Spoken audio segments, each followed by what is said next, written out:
Hello and welcome to the High Note Podcast. I am your host, Sean Smith. Happy holidays. I hope you're doing well out there. It's right on the cusp of the holiday season, the season of celebration, as it were. Recording this on December 20th. So we have Christmas and the first day of Hanukkah, followed by Kwanzaa and then New Year's. So we got a whole lot of celebrations. I hope that you are doing well. This podcast is pretty cool because I got a chance to interview my friend, Cory Kaisand, better known as Captain Cork. He's a DJ in the Atlantic City area. He's got a great story to tell. I've been meaning to interview him for a while now. I met him a couple of years ago surfing, believe it or not, which is pretty cool. I've met musicians doing all sorts of things, usually walking around at festivals and that sort of thing. But this was pretty cool that I got a chance to meet Cory in the water. So we get a chance to talk about his story, how he got into DJing. It's pretty cool because he breaks down like the art of DJing, which I think is pretty cool because I didn't understand exactly what was going on with that. And I've always wanted to learn about the whole DJing situation and how DJs create their art. So it's pretty cool to learn that, and he breaks it all down, and it's not just pushing play and walking away. So pretty cool. DJ has a show coming up with Dose and Friends on Saturday, December 28th at the Pool at Harrah's in Atlantic City, New Jersey. Doors open at 12 o'clock. So for tickets, you can check out harrahspoolac.com. And also, beginning in January, on January 9th, Pass and Go by Weekday Underground, featuring Sunday Double, and Network. And that is 8 to midnight on January 9th at Anchor Rock Club. That's an awesome venue. I absolutely love Anchor Rock Club. I've had a chance to go there for a few events, and every time I go there, I just fall in love with it even more. It reminds me kind of the old House of Blues. It is the old Deja Vu nightclub on New York Avenue and the Boardwalk, which is pretty awesome. It's a great spot. It's easy to get to. Right in the heart of the Orange Loop, as they call it. And, in the podcast, I totally forgot the name. I'm talking about old clubs in Atlantic City. I totally forgot the Boneyard. That was the one that I was thinking of. The Boneyard was a great club, and my friend Anthony was bartender, cook, and did a million things over there. And it's sad to see that go. So the Anchor Rock Club has definitely filled a void in the Atlantic City arts and music scene. So we're really grateful for the people out there. This is not an ad. They didn't pay me to say this. I just genuinely love the club. So without further ado, please enjoy my conversation with Captain Cork, Cory Kaisand. And if you're around on December 28th, I'll see you at the Pool at Harrah's. Captain Cork, welcome to the High Note Podcast. How you doing today? Oh, I'm doing good. Thank you so much for having me. I very much appreciate it. Thanks for being here, man. So Cory Kaisand, one of my friends who I met you through surfing, which is I've meet musicians all over the place, but rarely do I meet them in the water. So it's pretty cool to have a surfing friend on the podcast. Dude, that actually is really funny you say that. A lot of people I've met in this island, you want to call it, have all been somehow ingrained in the surfing community. Yeah, that's interesting. Yeah, there is a kind of like a cool connection between music and surfing. Besides, I've learned about so many bands through surf videos. When I was a kid, that was definitely like the way that I kind of got introduced to a lot of awesome bands. But let's jump right into it. How do you think music and surfing are related for you? This is actually funny you said that. The first thing that popped into my mind was being a Grom. I think I was 11. And I was in the parking lot of Ocean Hut Surf Shop in Lavallette, New Jersey, and they were throwing a concert. The band was, it was like ASG, I think, or something, but it was straight punk rock, and we were all moshing in the parking lot of this surf shop, and it was just like that was like my introduction, I guess you can say. So yeah, right off the rip, surfing and music were hand in hand. That's awesome, man. Were you a punk rocker like back in the day? I was. So I played drums growing up before I did any electronic stuff. Yeah. Interesting. And are you from Lavallette up there? No, actually. I'm from, I guess, technically Basking Ridge. I moved around a lot when I was younger. I was born in Morristown, New Jersey, and then the Morris, Morristown. And then I was able to move around a lot. We went to Rhode Island for a quick minute, and then back down to Bernardsville, New Jersey, and that's where we stayed for a little bit. So Bernardsville and Basking Ridge is where I'm from. Nice, man. And right now we're in Atlantic City. So how long have you been down in this area? Moved down here the end of summer of 2019. So it's been just over 5 years, I want to say. Nice. Yeah, something like that. Awesome, man. Yeah. And so you mentioned you played drums before and that you do electronic music now. So how did you get into music? Oof. To be honest, I've thought about this a little bit, and I feel like the answer I keep coming back to is my dad. My dad is a sober deadhead. So just from that alone, he followed them around and did all that, and he's able to just, in a good mind frame, show me that life, which has just been wonderful for me. It really that's has. awesome. It was a great introduction into that realm, which then I explored into Led Zeppelin, the Allman Brothers, Pink Floyd. I took it all down the rabbit hole after that. Nice. Yeah, I remember listening to a lot of Allman Brothers when I was growing up. I don't think the Dead was around a lot. It was like Allman Brothers, Cream, that whole thing. So there is a strong sober community. Ginger Baker, right? He's the drummer for Cream. I think so, yeah. Crazy drummer. There is a strong sober community in the Dead and Fish. Like, do you remember what that group's called? I can't remember. So they all have different names, really. For Fish, it's the Fellowship. For the Dead, it's the Wharf Rats. There's a whole bunch of them. Basically, the universal rule would be if you're looking for that environment at a concert, you're looking for a yellow balloon. The yellow balloon will be your safety. Interesting. So you can go and enjoy, like, when people are, usually, drinking, doing drugs, whatever. You can go and be sober and hang out with sober friends. Yeah. So one of my favorite, or my all-time favorite jam band would be the Disco Biscuits. A lot of people know that. They have a following as well called the Digital Buddhas, and you can go and enjoy as well and hang out with the Buddhas. That's awesome. That's awesome. I saw the Disco Biscuits in Atlantic City at the House of Blues. Not that long ago, I feel like. Was it last winter? Was it that long ago? I saw them when they came here too, but I think that's when it was. It was a good night. That's what I remember. So, how did you get into? You said you played drums growing up. Was that and your dad? When did you start making music? When did you start playing the drums? So, that's actually a good question. When I started playing the drums, I was probably around like 7-ish, maybe. First instrument? Yeah, the only instrument, actually. My hands are too small to play guitar. I tried. They're just like, I have chubby fingers, so they're just too hard to go around the frets. So all I can really do is chug on a guitar. But yeah, so I played drums. I always just kind of messed around with them. And then in high school, actually, no, I was in 8th grade. My friends were in high school. I hung out with an older crowd. They started a band.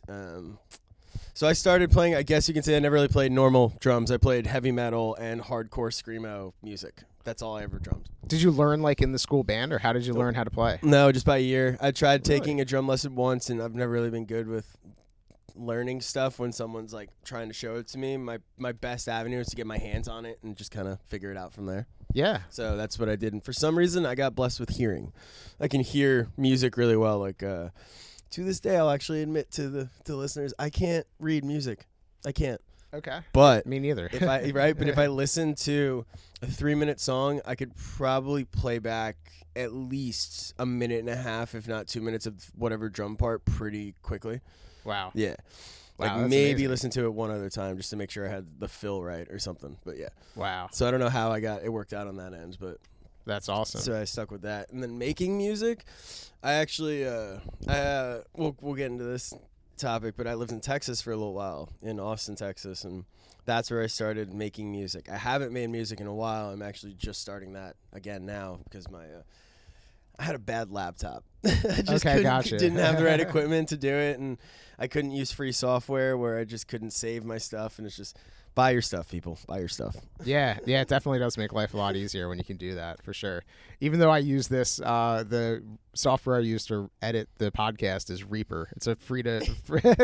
Oh, dude, I use Rekordbox to DJ, and that's free to download as well. You can buy it. But like, if they say you should buy something, you should probably buy it. Yeah, I just keep hitting that still evaluating button. I just keep re-downloading it anyway, so it's all good. So get into it. When did you move to Texas? Like, so how did you get from New Jersey to? So you're playing drums, metal, and stuff like 8th grade, high school. Is that what you're saying? Yep. Yeah. So, probably through, let's call it like sophomore year of high school, and then after that was, My life took a left turn for a little while. I always overindulged on things my whole life, and for a phase, it was substances. So I got into the opiate phase for a little while. So drumming took a left, surfing took a left, the back seat, and all that. So what got me into Texas was rehab.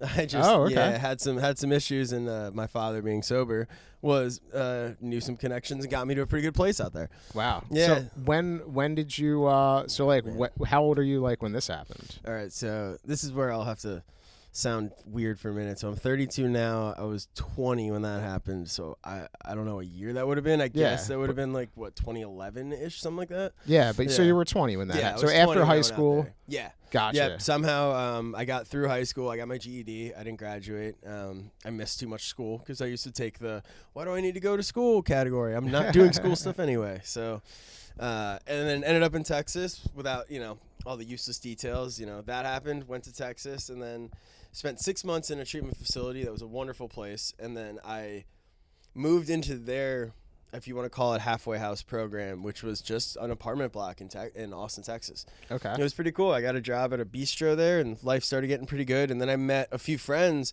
that were musically inclined, and one of them was a DJ, and his name was Zach. And we just started hanging out a lot.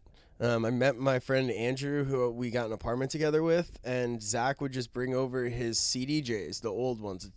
These are just when the 2000 Nexus came out. So for anyone who's a CDJ head, it was like just when the 2000s went over to the Nexus model, and I got to learn on those. He'd just bring them to my house and show me, because he played drums as well. So he'd be like, think about it in the sense of when you do a 4-beat on drum or an 8-beat, put that into the wavelength bars, and he showed me how to break it down, and I just kind of transferred my knowledge over to that. Yeah, so let's even back it up even further. Sure. So a CDJ is like a turntable but with the CDs, right? Is that what Exactly. it is? Yeah, so and then nowadays they don't, I mean, to be honest, I think they still take CDs. I truly am not even the one to know. I've never tried to load a CD into one. I've been on the USB drive from the rip. So I'm a youngin' as far as DJs are concerned. I don't know the days of carrying crates into shows with vinyl on vinyl records. I haven't done that struggle. Have you ever done that? Have you ever done vinyl or anything? No, and I've thought about it, but truth be told, I respect that. I have a friend of ours, actually a local guy in the area. His name's Christian, and he plays as DJ Lousy. He does some vinyl stuff, and it's beautiful to watch. It's something I get mesmerized from, because I'm just like, I don't know how people do that. Like it's a totally different realm. It's completely different from what I understand. Yeah. Most likely. Like I've never actually put my hand on it to tell you how different it is, but it looks like an art form. It truly does. Like I think what I do is cool. That looks super cool. Yeah. Mm-hmm. Now, were you listening to electronic music? How did you get into it? To want to play it? I hate to admit it, but it kind of just came around the time of I started doing bad things, and those type of environments, it's fun to do bad things in, and like club, that type of thing? Yeah, so think like, all right, whatever, think ecstasy and then think clubs, right? Okay. You take ecstasy, where do you want to go? You want to go hear loud music. And what kind of music do you want to hear? Something that'll keep you going for 6 hours. The only thing that keeps you going for 6 hours is electronic music. Yeah. It's just kind of the way it is. The Grateful Dead's not going to do it. Not really. I mean, Grateful Dead works great with psychedelics, but at some point with other stuff, you're just kind of like, not, yeah. That makes sense, yeah. So then, I don't know, like trying to think, ooh, ready? I just remembered. Dead Mouse was the first EDM concert I ever saw at the Montclair State Theater in, oh my God, I was like 15, I think, 16. And I have to give you props, Joel. He broke an 8-foot part of the drywall ceiling. He crumbled it because the bass was so loud. I'm not kidding. There is proof of it on my Facebook way back. I was standing in the top, and it literally fell, and it felt like the ground shook, and I was like, oh, that seemed a little abnormal to me, and I turned around, and it legitimately was the ceiling crumbling down. So, heck yeah, Dead Mouse from the rip. At that point, did you think like, oh, maybe I want to do this someday, or maybe I want to make this kind of music? Or No, I never even, like, truly, the electronic life never looked like something I wanted to do until I was in Texas. It just looked like a party scene to me. I never really thought anything past it. And then when I was in Texas, my friend Zach showed me that I actually had a purpose being in those clubs, and like I kind of did. I found the same interest I did with drumming, like the same kind of like passion where like I wanted to play drums repeatedly. Same thing with DJing. I wanted to just keep playing music. It's really all I personally want to do. I don't think I'm going to make it into like the $1 million famous category. You know what I mean?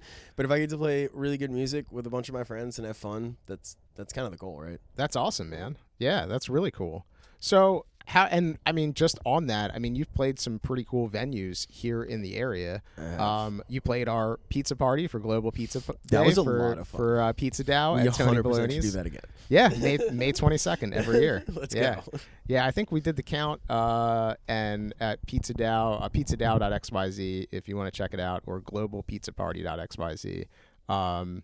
We throw the world's largest pizza party every year since 2021, and I think we had more than 10,000 participants last year. That's insane. Yeah. That's literally insane. 10,000 people were down for Pizza Dow. That's nuts. Yeah, all Let's over the go. world. Yeah, and we just said, I was just on a call on yesterday, and I think we had 14 cities in India, and we want to double that for this upcoming year. So, like, we're just trying to get bigger and bigger every Yeah, year. it's going to be great. Yeah. 10 years from now, it's going to be like 200,000. That would be nuts. Then we'll definitely be in the Guinness World Records. Yeah, we're going to You know? Italy if that happens. Yeah, absolutely.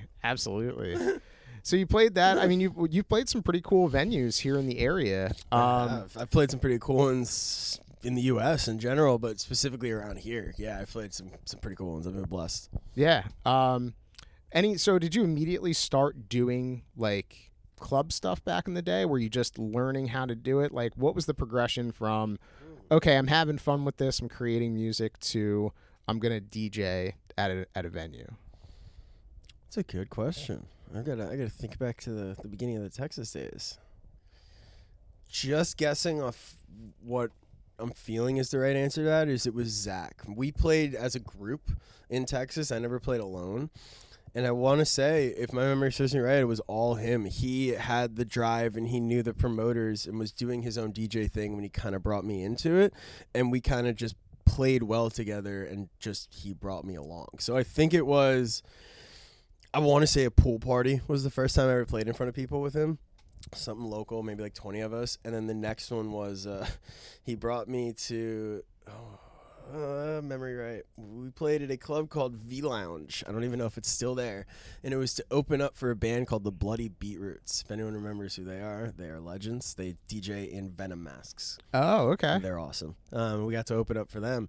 And that was the hurdle from hanging out in my house playing to at a pool party to that was a legitimate club and bar. And how much time between like you first get into it, first learn how to DJ, to like that pool party and then that Fast. 6 months tops. Okay. Yeah, it was pretty quick. It was maybe like 2-3 months. My bad. 2-3 months we played together, just messing around. The pool party was all of us just hanging out. I want to say around month 4, and then right after that was like 5 weeks, 6 weeks of practice, and then that gig. And then from there it went. We went all over. He was able to get us booked. I played in every city in Texas except Dallas. Oh, wow. I'm very blessed in that category. Yeah. Wow. Yeah. It's a Dallas, big state. I don't know why. Yeah. You're telling me. I don't know why never Dallas, but never Dallas. Interesting. My favorite venue in Texas was a place called the Silo. It is an abandoned missile silo in the 5th Ward. Oh, wow. Yes. That Crazy. was epic. It was abandoned cars, like, bonfire status, graffiti on the walls, no roof to the place. And the DJ booth was about 15 feet elevated from the dance floor, so you just kind of felt like a badass. Wow. Yeah. That's so cool. Yeah, you were just like, this is cool. It's 3 a.m. I'm in the 5th Ward. I'm 15 feet above 50 people. I'm having fun. That's crazy. Yeah. So But it was sketchy, I'll be honest. Yeah, I guess it's all underground, right? Oh, yeah. Like, Yeah, that's that was not the type as- of place where when we loaded the gear back in the car at the end of the night, we were escorted by people with guns. Like, it was like, it's a sketchy area in the 5th wow. Ward. You know what I mean? Like, yeah, Jeez. that wasn't, yeah. It was so fun, but then, like, you kind of remember, like, I'm in Texas and I'm in this area that like they've made documentaries about this region, like legitimate, like National Geographic has done like how bad it is down here. You're like, okay, let's get out of here. Wow, that's nuts, man. Yeah, no Dallas. That's good for the Eagles fans who are Yes, listeners. You know, exactly. I think you have to do it out of respect. No, you always, know? always. So what are you doing? Birds. So how are you? Yeah, go Birds. So like, how are you creating music like with somebody? You said you're playing with somebody, like So with a we just group? played together. We didn't at that time. We weren't making music yet. We started that maybe a year after. I lived there for just under 4 years. So within the first, we'll call it for a timeline's sake, Year 1 was rehab and getting reacquainted with myself and Austin. Year 2 was learning to DJ and beginning to play some pretty cool places. And then year 3 was, how do I actually try and make some money out of this? Because I was 23 or 22 not going to college. So I was like, I need a job, right? Wasn't trying to flip weed forever. So, like, you know what I mean? Like, it was time to, like, do something real. So I was like, okay, that's how we do it. And I guess, like, how you would, like, explaining how to create a song like that would be the whole different podcast in itself. But, like, you start with a general, somebody that, if you want to work with somebody, you'd sit down with someone whose mindset you value, or his mindset you can kind of understand. It's the reason why me and Dylan now with Weekday Underground, Sunday Double, is what he plays as. We play so well together because he can be doing something on a track, and in my mind, I know where he's going to go, which means I know what I can do to mess with it and make it cooler. So are you playing at the same time? We are. Okay. Yeah, so think about it like the best way I could explain it is if there's 4 CDJs and there's 2 of us up there, we each have 2 songs we can play at one time. And we battle our 2 songs against... I take my 2 songs and I see if I can make him work with his 2 songs. Gotcha. And so all 4 of these songs are playing at the same time? They can. Okay, gotcha. That's chaotic as heck. Okay. Like doing that is nuts. People can do it. It's called chopping when you do all songs at once. And you're switching the fader from left to right or from your tables to his, right? Yeah, so you have multiple ways of doing that. I don't like using the crossfader that way. I like using the up and down volume fader. Okay. So I just use, say, like, if I'm going from track 1 to track 2, I just flip those 2, like Gotcha. one up, one down versus, like, left to right. Yeah. It's just, that's all preference. Gotcha. Yeah. Gotcha. And so, like, what are you doing with this music? Like, what kind of music are you playing? Like, is it just, like, Dead Mouse style, or is it, like... I wish. Oh, my God, I wish. So, like, when you do that pool party, like, what kind of music are you playing? So, back in the day in Texas, it was all what I guess what nowadays would be called, like, big room or kind of like bouncy stuff. We played, it was called Melbourne Bounce. I mean, it still kind of is, but that was what I played in Texas. If you remember the term shuffling, when people would shuffle at EDM shows, they would just move their feet up and down and, like, looks like they're sliding on the floor. That was the kind of music we'd play. Just straight, like, 130 BPM, heavy bass beats, just nonstop. You know, the same song, it sounds like plays for 8 hours straight type deal. And then, like, actually, because I don't really even know too, right? Because you hear people say, like, oh, they just push a button and walk away, right? So, like, but you mentioned that you're, like, going when you're actually, like, listening to the other person when you're playing together and then trying to, like, play off of it. So, like, what are you doing up there? Like, what's going on behind the... What do DJs actually do? Yeah, what's going on in the cockpit there, you know? So that's actually a really good question. Sometimes we can just press play. I'm not going to lie to you and say I don't have the ability to just press play and just stand up there and look cool for 3 minutes. I do have that ability. I don't do that. For me, it's more fun because I like to try new stuff. I like to try and do, like, the vocals of this Rihanna track over the bass beat of this Dylan Francis track. I want to see if they work. And so you pull these samples and have them set up on a board, kind of? Yeah. So what DJs, I guess what we'd actually do is 80% of what we do is all done before we get up there. Gotcha. When I get up there and I plug in my USB, every song that I have up there has been analyzed, queued up, and when I mean queued, I just put different points in the song where I can push a button and go to the beginning, the middle, the end, the chorus, the drop, the little sketchy vocal part, like whatever I want. So that way when I'm up there, and let's say you and me are playing, you're bringing in a song that sounds great, I have an idea that maybe this little vocal part of this song might go good over the drop you're about to bring. I load that track up, bring it up to that point real quick, and then I play it at the same time as yours. Wow. So you're doing this all in real time. Like, you're just all like in real time, in your library, listening in your library, pulling this up, the part of the song. But I've done all the pre-work to set all the tracks up and cue them up so that I don't have to load this track and then spin the CDJ and search for the part of the song that I want. Gotcha. It's all just at my fingertips and I can do it, but none of it is set where, like, I know what you're going to do, so I know what I'm going to do. Like, no, we have no idea what you're doing. You have no idea what song you're sitting on right now or what you're going to do next, and I don't know either, but we're going to figure it out. Wow. That sounds like the hardest way to learn. If you're going to learn really how to do fun this. to me like that. Now, granted, that's not preparing a set. Like, you know, to go up there, if you're doing something really important, like if you were playing at one of the big casinos or something, I would sit down and prepare a set. You know what I mean? You'd Yeah. want to make sure that I want to make sure the songs that I play are songs that you want to hear as an audience member. That's the most important part of being a DJ. Nobody cares what I'm really doing up there as long as you're having. That's the point of being a DJ, is to create the environment and the lifestyle and to get you the experience and that you are paying for, that you want to have. Yeah. You don't care if I'm, double clicking this button or doing that to bring in this. You don't want it to suck. Right. Basically, right? Yeah, totally.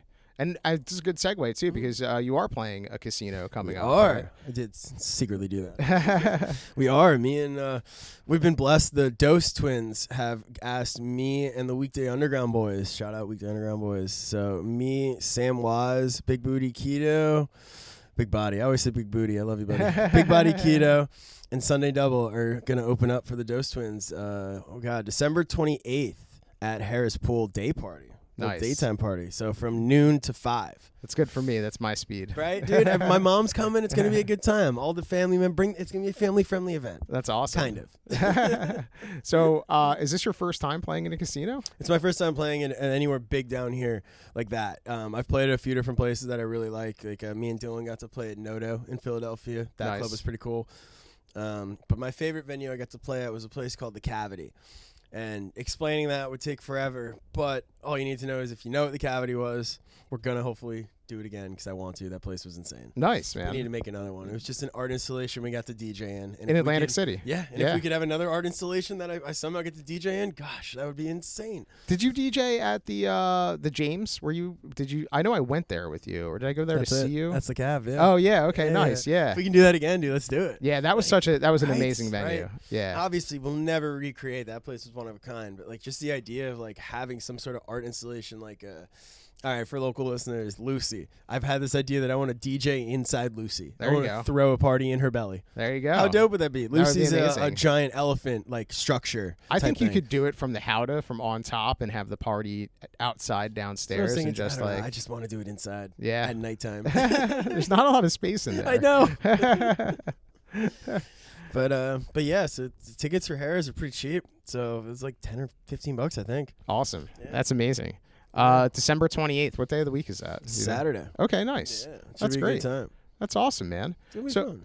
So, what are some of the other venues that you played around here that you like? You mentioned the Cavity, but and the Pizza Party, of course. But Pizza like, Party's a good one. yeah, I've seen you. It's so amazing because I've seen you play at our friend Steve's birthday party That down was the street fun. here. That was fun. You know, and then I've seen you play at the Cavity. I think I saw you at. You played Anchor Rock Club before. I have played Anchor a few times, yeah. Yeah. Very blessed in that area as well. The No Trope family's been gotten me on there a few times.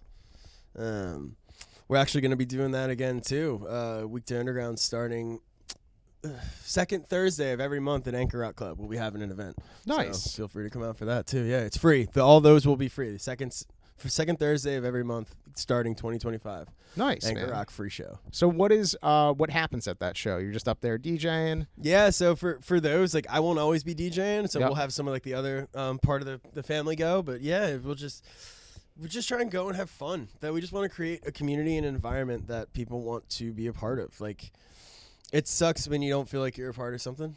Yeah. So why not something to be a part of? What was that show where something. they had the documentary on playing behind the DJ, and then you got the silent disco headphones so that you could, where they had the big couches at Anchor Rock Club? Oh my God, yeah. What was it? That was one of the coolest. I was trying to describe that to people. Yes. It was like we got there early and they brought in all these giant couches and like oversized. So like me and Lee at one point were Yes, sitting I remember in that. one of those like chaise lounges. Yeah. And and then I saw people with headphones on and I saw the documentary, and then at one point I put two and two together, and then you put the headphones on and you can either listen to the DJ, which is going on in the room, or you can listen to, is it Richard Attenborough? Yeah. It was watch BBC Earth. It was. And that was like mind blowing. I Absolutely remember that I was mind-blowing. DJing in front of a BBC National like freaking documentary. That was honestly one of the coolest like surreal I'm not experiences. gonna lie, I kind of forgot we did that. We should do that again. That was really, really cool. Yeah, that was awesome, man.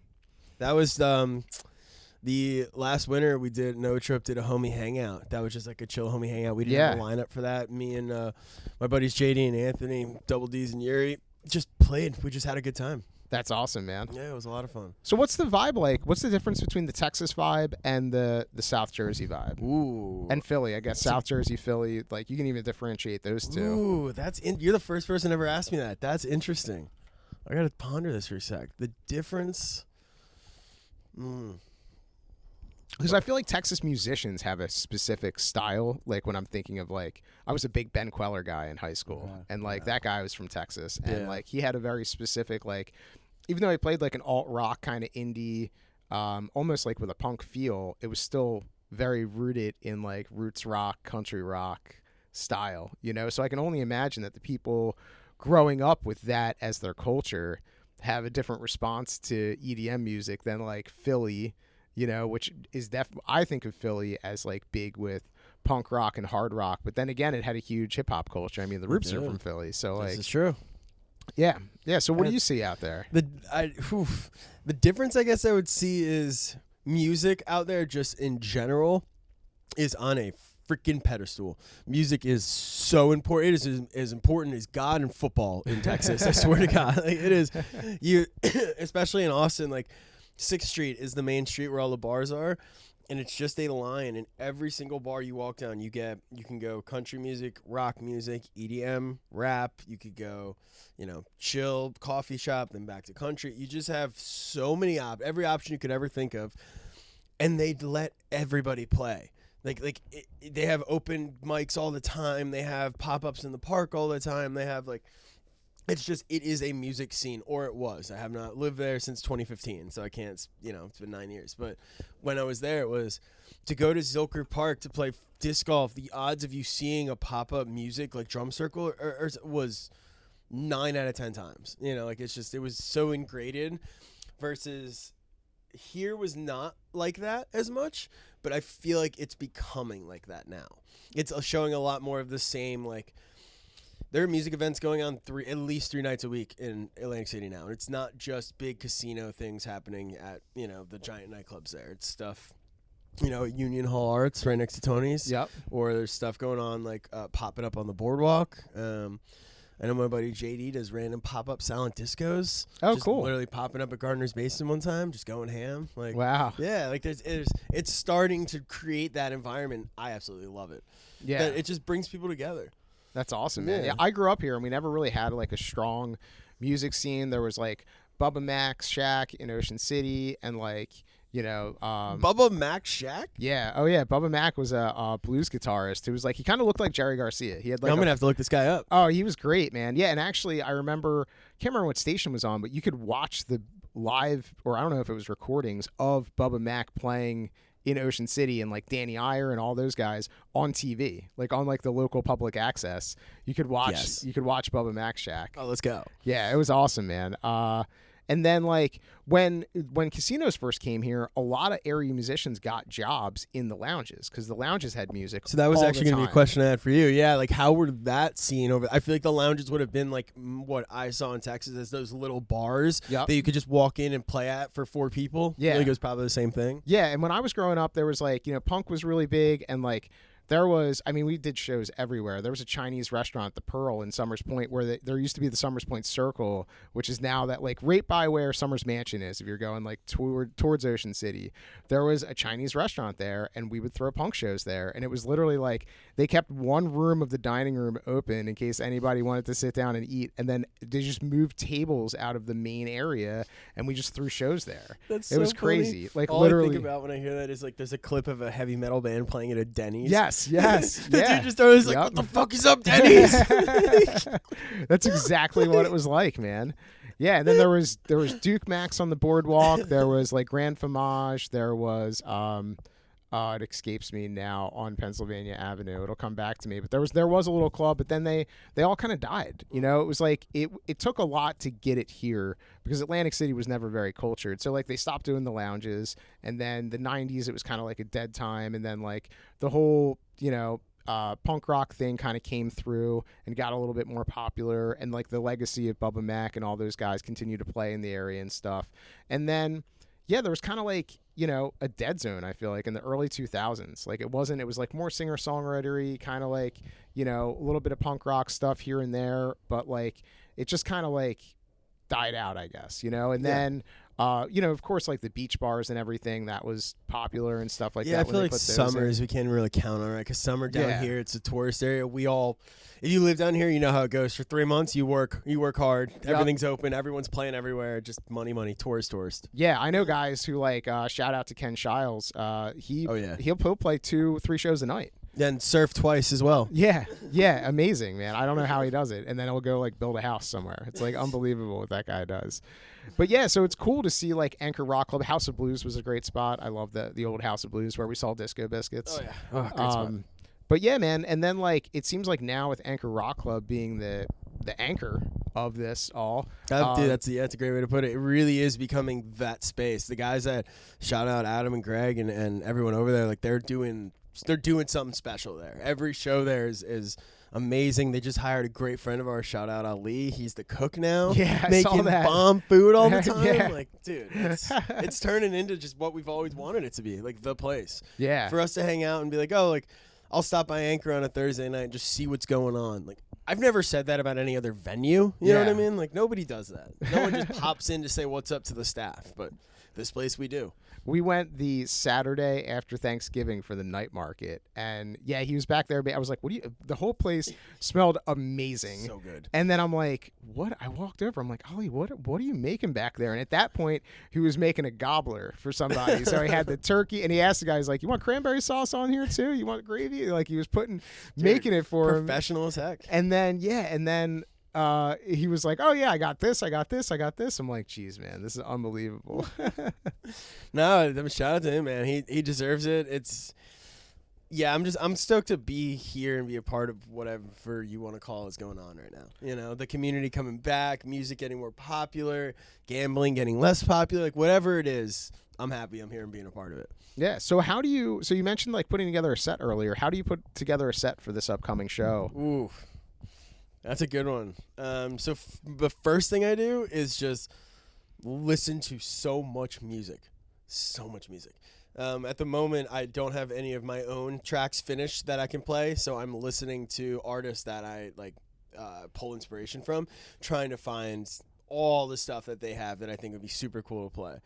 And then I put that all into a playlist, and then I go through that playlist and try and find the ones that are unique. I don't want to play something that... This is just me, at least. I don't want to play something you've heard 3 other DJs play. I want to play something that your mouth drops and you're like, what the fuck was that? That's what I want. That's my goal. I want you to be like, holy shit, that was... What? What did you do? Play that back again. Yeah. That's my goal. I want to, make some jaws hit the floor if I can. That's awesome, man. Or at least play some type of beat you've never heard before that you leave and you sing in your head for the next 2 days, and it strives you to go look at find who that DJ is, and then you go invest in that DJ, and I just helped you find new music you never thought you'd know. That's awesome. Yeah. So that's what I try and do. And then with me playing with Dylan, as far as preparing a set goes, I'll come up with combos of songs. For being back-to-back, you normally trade off. We'll just ballpark 2 to 5 songs a piece. You know what I mean? Each time you step so up. you play one, he plays one? Or I'll play 3. He plays 3. Okay, gotcha. Type thing. You know what I mean? Yeah. So what I'll do is make groups of like, I don't know, call it like 15 or 20 combos of like 3 to 4 songs that go really well together. That I know I can, all right, this song starts in the, F minor key. So if he's playing something in F minor, I can be like, cool, if I'm coming in, I'll play this combo that starts in F minor and ends in, A major or whatever, and then he'll go from there. How do you know it's in F major, F minor? The software. Okay, the gotcha, software. I'm not, gotcha. again, I can't read music, so I can't tell like that, and my hearing's not that good. Oh, my God. But yeah, it's like the software will tell me. Now, I use the Camelot wheel, so for me, it's numbers. It'll be, like it's a 3A. Okay. You know what I mean? Gotcha. Or 7A, right? Gotcha. So like, and those are just, they mimic to different keys. So Okay. for me on like this, the way the CDJ works is if I set my flash drive to represent itself in like organized by key, that means if you're playing a song in, we'll just call it 6A, which is, I don't remember, I'm going to say the wrong key, I apologize, but call it Is it G. F? Or, F or G or something like that, right? Gotcha. So if it's around a G, that means on my flash drive, every song that I have in a G will be lined up right next to each other and will highlight green. Okay. So that I know all of those songs match. like tone wise necessarily. Yeah. Maybe not the beat or the song, but I know tone wise they're right in the same area. Then it's just a matter of picking and winging it, being like, all right, this one, let's go with this one. Yeah. And then I try and bring it in and see if it works. Wow. And then you mentioned that you make your own music. So what's your creation process like for making your own tracks? A lot of listening to the same loop over and over and over again. Like DJs or any type of music? Like, what are you listening to? So for drumming, when I made tracks for like the band, I wouldn't make anything until the guitarist wrote the verse and the chorus, and then he would just play it to me, and I would just kind of like have him go over and over again, and in my head just be like, okay, and then just start playing something, start playing something else, like that kind of thing. Yeah. For this, it's kind of a similar mentality. The difference is I'm playing it for myself. Like let's say you just want to start off with like a simple, hi-hat drum kick, I don't know, like boom ka, like think of that, like yeah. Dun, tss, dun, tss, dun, tss. You just loop that over and over and over again, and then in your head you're like, okay, what kind of melody would sound cool for that? Would it be like doo-doo-doo, or would it be like doo-doo-doo? That probably sounded really weird, but yeah. No, I understand. Does that make sense? Yeah. And then are you like, oh, I like this melody from this song? Yep. And so that would be like remixing, right? You don't want to steal someone's stuff necessarily unless you're going to give them credit. Like I 100% am going to do a like Power Rangers theme song dub mix. You know what I mean? Like I'm going to flip that. Like it's going to be cool. But like for that, like I'm not going to call it anything different. I'm going to 100% be like, this is a Power Rangers Mighty Morphin flip, Yeah. Versus like I could take the theme song, like the general tone of the keys, switch it up a little bit. It would sound similar, but wouldn't be the same thing. Yeah. Could do that. Interesting. That's always a cool way to do it. Honestly, in today's day and age, it's endless, man. Any possibility, any thought you have, you can create today. So are you like, do you like just do a drum beat? Like, can you just like have drum beats that you can play off of? So basically, like let's say I'll just use Ableton because that's the software I'm like the most familiar with. Yeah. Which is not super familiar at all compared to some people. It's you have like sections, like a drum machine. Yeah, literal files. Yeah, and you can create them, and you can get them to start with like samples. But then you also can create your own because you can insert a MIDI keyboard into Ableton and play. Set your MIDI keyboard to have drum sounds on it. Let's say a hi-hat on one note, and then drum, a snare, and then a bass drum or a tom or whatever. And then you can literally do it with your fingers yourself if you want to. Yeah. And your options are endless. And so you've released a bunch of music, right? No, not on my own. Back in the day with my friend Zach, we did. Gotcha. We released 2 tracks back in the day. I truly don't. They never went on Spotify. They might still be on SoundCloud. I never had them on my own. They were on his oh my God, I don't even remember what it was. Freaking hard drive. That's what it is. Yeah, they were on his hard drive. Okay. I might have them on my old computer, but that thing is juked. Like I couldn't even pull pictures if I wanted. But no. So and I'm excited to do that because I've been like talking about doing it for a while and never really have done it yet. And then I just started recently. Me and a friend, I will shout him out. Free throw. Thank you, you legend. We are working on something together. He's helping me do something really cool and kind of like getting my bearings back into it. That's awesome. Yeah, so I was just over there a few days ago, and I'm pretty stoked to see how this one turns out. Yeah. So is this like stuff that you've already, like tracks that you've already made so far? This one specifically, I'm going to have to tell you about off mic because it's a surprise. Okay, awesome. But yeah, so and then the other one, yes. The other one is something I had the beat in my head for a while. It's actually an old guitar riff from the band that I used to be in. Oh, cool. And I've been like trying to make that into something cool. That's awesome. Yeah. No idea how it'll turn out yet. So, but you've written songs and performed them live though. You just haven't released them. So as far as like electronically, as far as like in a band, we've released like multiple EPs. I've tracked 12, maybe 15 tracks as far as drum stuff's concerned. But yeah, I haven't done anything electronic yet. That is what's on the mission. What's more fun for you? Is it more fun to like create something new or to do the remix thing? Like I got into it like I listened to Underworld in high school. I saw Underworld, which was like that was awesome at the Giant Stadium. It was like 90 I don't know why I just thought of the vampire movie. Yeah, Underground was great. And then I got into Girl Talk in college. Oh, nice. All right, solid. Yeah, so like the remixing thing, like I always loved that I'm going to take Elton John and Biggie and put them together. And then Yeah. it just blows my mind. It's the same mentality that we have. I'm going to take freaking Fisher and put Frank Sinatra's voice over it and see what happens. Oh, that's awesome. It's the same mentality. Yeah, we're just like, how do I do, nowadays for me, the music I really like to play is dub, 140 dub or UKG kind of bassline stuff. Yeah. So right now it's British rap and French rap over faster house beats or break beats. It's my bread and butter. I like that right now. Oh, that's awesome. Yeah, that's a cool one. What are you listening to? What are you? What are some DJs or some? I just listened to an album with George Clanton. George Clanton and TV Girl just came out with an album 2 weeks ago, and that was a pretty cool collaboration. But I listened to that.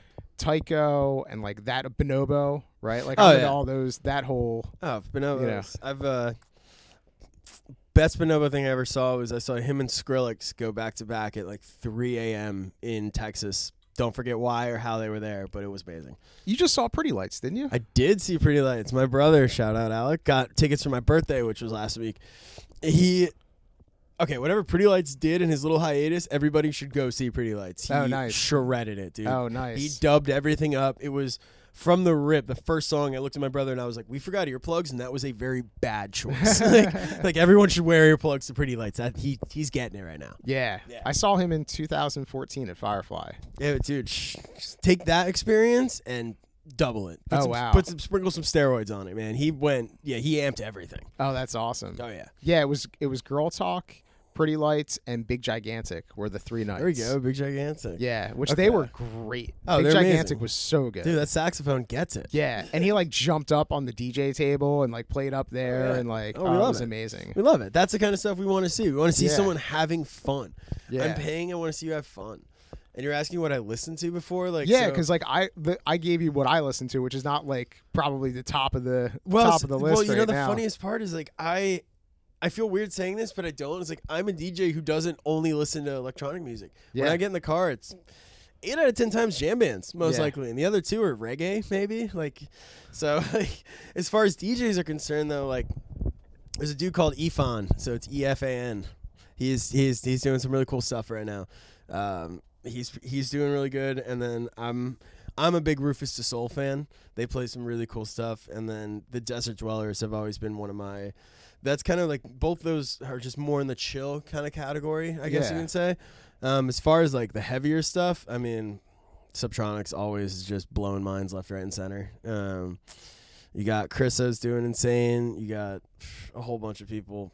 Interplanetary Criminal. There's just a whole bunch. The list can go on and on. It really, really could. And how do you think the jam band style influences your DJ stuff, your electronic music? I think the improv of jam bands is really what I gravitate towards with electronic music. The worst fear I think I could have being a DJ is if someone tells me I have to go on stage and play something pre-recorded. They tell me I have no choice. I have to go up there, stand, and fake the experience I'm having. I don't know how I would take that. Now, granted, I'm not being offered a check that maybe someone else hypothetically would have to hypothetically play a pre-recorded set at a hypothetical big festival. Right. But, I can't. I don't know. That to me seems like that's where the line would be drawn. I want to have fun. I want to go up there and I want to put myself in some positions that I'm kind of nervous and I don't really know how I'm going to get out of. Yeah. And I wiggle my way out of them. That's awesome, man. Yeah. That to me seems fun. And yes, that's definitely stressful and anxiety feeling, but I'm a drug addict, so what do you want from me? I got to get my thrills somewhere. Yeah, absolutely, man.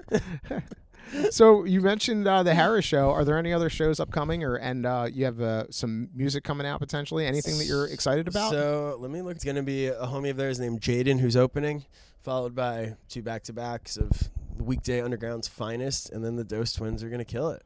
That's awesome. It's going to be a good show. Super, super cheap and a lot of fun. And then the next one that we have after that is January 9th at Anchor Rock Club. It'll be the second Thursday, kicking off the new year right. We've got Sunday Double playing and Free Throw playing. It's going to be a good time. That's awesome, man. Yeah. New Work's playing. It's going to be fun.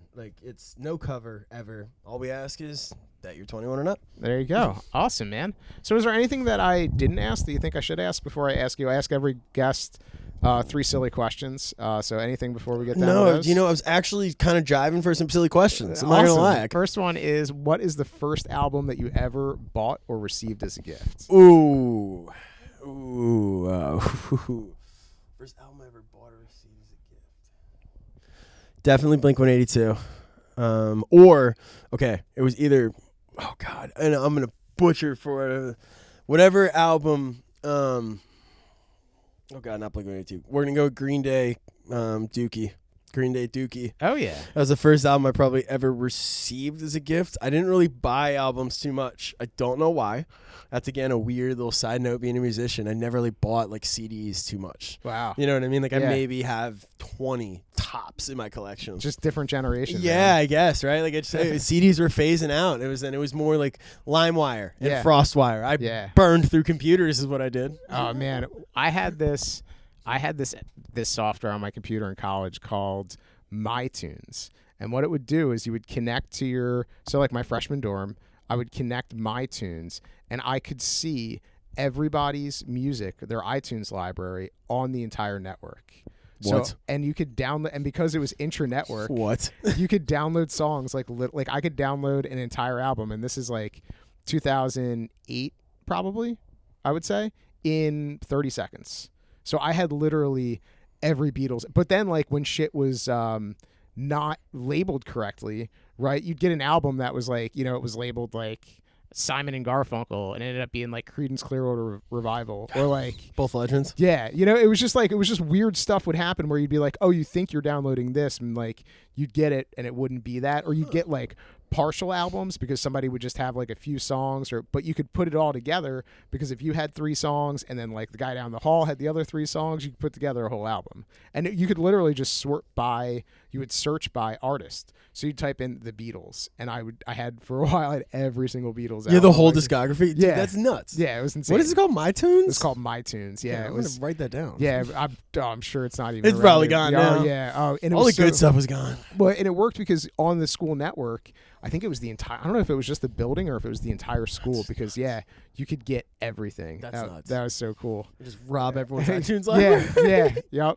And they didn't know. They didn't have to have their They had iTunes no open. idea. Yeah, as long as their computer's on and connected to the network. Ladies and gentlemen, this was hacking before hacking was a thing. Oh yeah. Hacking music only over here.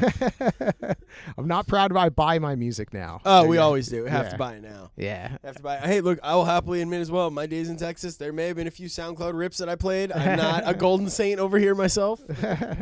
And buy the merch too. Yes, always buy the merch. I always try to get like a pin or a poster. Something, right? Something, yeah. or donate a little something, whatever. Yeah, I can exactly. do, right? Second question is, what was the first concert that you ever saw? So this one I have an immediate answer to. Shout out to my wonderful, beautiful mother, Kelly. It was the Wailers, the original Wailers. Oh, I was wow. 11 years old. Wow. She took me. It was at a place called the Surf Club or the Beach Surf Club in Ortley. I don't even remember. It was like they held like teen nightclubs there. Honestly, I don't even remember the place. So, but yeah, we went there. It was like an outdoor bar area, and that made my love. So for my dad, it was the Dead. For my mom, it was reggae. She grew up transferring the Caribbean islands. My grandfather was in the Marines and got moved around a lot. And reggae to her just held a special place. So those two to me blessed my bred my musical taste. That's awesome, man. Yeah, so shout out, Mom. That was still to this day one of my top 3 favorite concerts. Wow. And I barely remember it because I was 11. That's awesome. That's awesome. Just a cool answer to say. I get excited about it. I'm like, my mom took me to see the Wailers when I was 11. Yeah, that's really cool. Let's go, Mom. Yeah, absolutely. That's a good mom right there. That's a great mom. Last question is, what is your favorite soundtrack or score from a movie? And musicals don't count, so it's gotta be like, fuck musicals. I mean, you said it, not me. I was just thinking it. I'll own that one all day. I just can't get. I don't want to go on a musical rant, but it just doesn't make sense this in could my be brain. a whole podcast for musicals. Whoever made High School Musical popular, I want to put you down. I just can't follow the plot. My brain is just no doesn't. plot. My brain just doesn't work that way. Their plot is to create opportunities to sing. I think it was the Who's Tommy that broke it for me. I don't know. I mean, look, Grease is legendary. That's about it. All right, what my favorite soundtrack is? Oh man, I think just because of what it means, I would go the Tron soundtrack that Daft Punk did. Oh yeah, That one's just like they from start to finish. I think it hit every point of the movie. That was perfect, as well as like Daft Punks are just absolute legends in their own right. 40 years they've been doing this. Like it's. I think that one just like as far as like a soundtrack you could listen to outside of the movie plus with the movie, I think that one's pretty on par. Yeah, that Random Access Memories that came out like not that long. What seems like not that long ago. It was probably like 20 years ago. Now. It was a while ago. That start to finish, that album is like so good. Yeah, and then if you want to go just straight album, like obviously Dark Side of the Moon, just start to finish. It's just, you can't. Yeah, like that one's up there, and then. Like, even for me, Grateful Dead albums, like, for me, it wasn't even the albums. It was all about the live shows, as any Deadhead will really tell you. So it's not... For me, for the Dead, it would be, like, the early 70s and then, like, late 70s, early 80s eras. That was just... I listened to those kind of shows all day. The Europe show is 73, 72. Oh, nice. Yeah. That's awesome, man. That'd be my jam. Oh, Cory Kaisand, Captain Cork. Where can they find you on the old interwebs, social media? Let's go. So it would be, I guess both Instagrams would be Cork in the Sand. If you type that in on Instagram, it'll pop right up. And then for the DJ one, it's Captain_Cork, Cork. Awesome. And then, of course, I got to pitch to Weekday Underground. Type in Weekday Underground as well. It's our collective. It's our community. It's what we're doing. We specifically made it. We don't want it to be the one-man show. It's a vibe that we're trying to bring. That's awesome, man. Yeah, so that's the goal with us. Definitely keeping the vibe going in Atlantic City. And we're trying to, stepping man. it up a notch. We're trying to. Next year we got some cool things planned. So I hope you plan on visiting Atlantic City soon. Come out, check it out. I can't wait. Man. Cory, thank you so much, man. Thank you, Sean. I appreciate it, brother.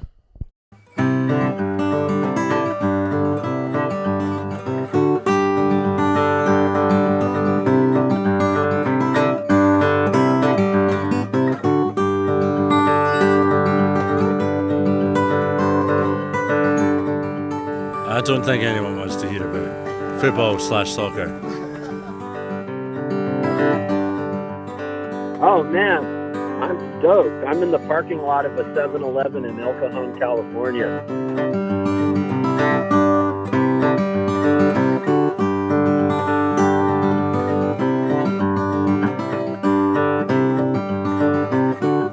Man, these are great questions.